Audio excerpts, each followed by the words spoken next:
اے اہل اسلام، اب اللہ اور اس کے رسول کی طرف سے ان مشرکوں سے جن سے تم نے عہد کر رکھا تھا بیزاری اور جنگ کی تیاری ہے۔ سو مشرکو، تم زمین میں 4 مہینے چل پھر لو اور جان رکھو کہ تم اللہ کو عاجز نہ کر سکو گے، اور یہ بھی کہ اللہ کافروں کو رسوا کرنے والا ہے۔ اور حج اکبر کے دن اللہ اور اس کے رسول کی طرف سے لوگوں کو آگاہ کیا جاتا ہے کہ اللہ مشرکوں سے بیزار ہے اور اس کا رسول بھی۔ اب اگر تم توبہ کر لو تو تمہارے حق میں بہتر ہے، اور اگر نہ مانو تو جان رکھو کہ تم اللہ کو ہرا نہیں سکو گے۔ اور اے پیغمبر، کافروں کو دکھ دینے والے عذاب کی خبر سنا دو۔ البتہ جن مشرکوں کے ساتھ تم نے عہد کیا ہو اور انہوں نے تمہارا کسی طرح کا قصور نہ کیا ہو اور نہ تمہارے مقابلے میں کسی کی مدد کی ہو، تو جس مدت تک ان کے ساتھ عہد کیا ہو اسے پورا کرو، کہ اللہ پرہیزگاروں کو دوست رکھتا ہے۔ پس جب عزت کے مہینے گزر جائیں تو مشرکوں کو جہاں پاؤ قتل کر دو، اور ان کو پکڑ لو اور گھیر لو، اور ہر گھات کی جگہ ان کی طاق میں بیٹھے رہو۔ پھر اگر وہ توبہ کر لیں اور نماز قائم کرنے اور زکوٰۃ دینے لگیں تو ان کا رستہ چھوڑ دو، بے شک اللہ بخشنے والا ہے، مہربان ہے۔ اور اگر کوئی مشرک تم سے پناہ کا خواستگار ہو تو اس کو پناہ دے دو، یہاں تک کہ وہ کلام اللہ کو سننے لگے، پھر اس کو امن کی جگہ واپس پہنچا دو، اس لیے کہ یہ بے خبر لوگ ہیں۔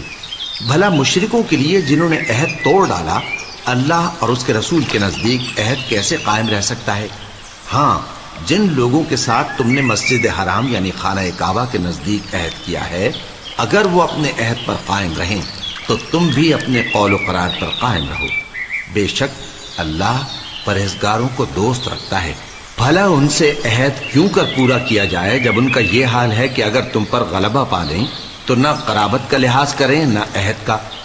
یہ منہ سے تو تمہیں خوش کر دیتی ہیں، لیکن ان کے دل ان باتوں کو قبول نہیں کرتے، اور ان میں اکثر نافرمان ہیں۔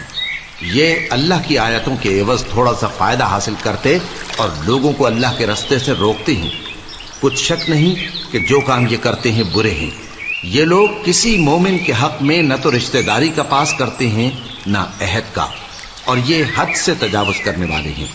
اب اگر یہ توبہ کر لیں اور نماز پڑھنے اور زکوٰۃ دینے لگیں تو دین میں تمہارے بھائی ہیں، اور سمجھنے والے لوگوں کے لیے ہم اپنی آیتیں کھول کھول کر بیان کرتے ہیں۔ اور اگر عہد کرنے کے بعد اپنی قسموں کو توڑ ڈالیں اور تمہارے دین میں طعنہ زنی کرنے لگے تو ان کفر کے پیشواؤں سے جنگ کرو، ان کی قسموں کا کچھ اعتبار نہیں ہے، عجب نہیں کہ اپنی حرکات سے باز آ جائیں۔ بھلا تم ایسے لوگوں سے کیوں نہ لڑو جنہوں نے اپنی قسموں کو توڑ ڈالا اور پیغمبر کو وطن سے نکالنے کا ارادہ کر لیا، اور انہوں نے تم سے عہد شکنی کی ابتدا کی۔ کیا تم ایسے لوگوں سے ڈرتے ہو؟ سو ڈرنے کے لائق تو اللہ ہے اگر تم ایمان والے ہو۔ ان سے خوب لڑو، اللہ ان کو تمہارے ہاتھوں سے عذاب میں ڈالے گا اور انہیں رسوا کرے گا، اور تم کو ان پر غلبہ دے گا، اور مومن لوگوں کے سینوں کو شفا بخشے گا، اور ان کے دلوں سے غصہ دور کرے گا، اور اللہ جس پر چاہے گا توجہ فرمائے گا، اور اللہ سب کچھ جانتا ہے، حکمت والا ہے۔ کیا تم لوگ یہ خیال کرتے ہو کہ بے آزمائش چھوڑ دیے جاؤ گے؟ اور ابھی تو اللہ نے تم میں سے ایسے لوگوں کو پرکھا ہی نہیں جنہوں نے جہاد کیا، اور اللہ اور اس کے رسول اور مومنوں کے سوا کسی کو دلی دوست نہیں بنایا، اور اللہ تمہارے سب کاموں سے واقف ہے۔ مشرکوں کا کام نہیں کہ اللہ کی مسجدوں کو آباد کریں جبکہ وہ اپنے آپ پر کفر کی گواہی دے رہی ہوں۔ ان لوگوں کے سب اعمال بیکار ہیں اور وہ ہمیشہ دوزخ میں رہیں گے۔ اللہ کی مسجدوں کو تو وہ لوگ آباد کرتے ہیں جو اللہ پر اور روز قیامت پر ایمان لاتے اور نماز پڑھتے اور زکوٰۃ دیتی ہیں، اور اللہ کے سوا کسی سے نہیں ڈرتے۔ یہی لوگ امید ہے کہ ہدایت یافتہ لوگوں میں سے ہوں۔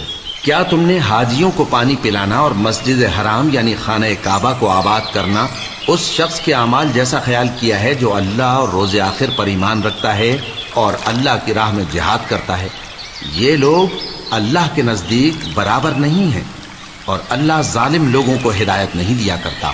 جو لوگ ایمان لائے اور وطن چھوڑ گئے اور اللہ کی راہ میں مال اور جان سے جہاد کرتے رہے، اللہ کے ہاں ان کے درجات بہت بڑے ہیں، اور وہی مراد کو پہنچنے والے ہیں۔ ان کا پروردگار ان کو اپنی رحمت کی اور خوشنودی کی اور بہشتوں کی خوشخبری دیتا ہے جن میں ان کے لیے ابدی نعمت ہے، اور وہ ان میں ہمیشہ ہمیشہ رہیں گے، کچھ شک نہیں کہ اللہ کے ہاں بڑا صلہ تیار ہے۔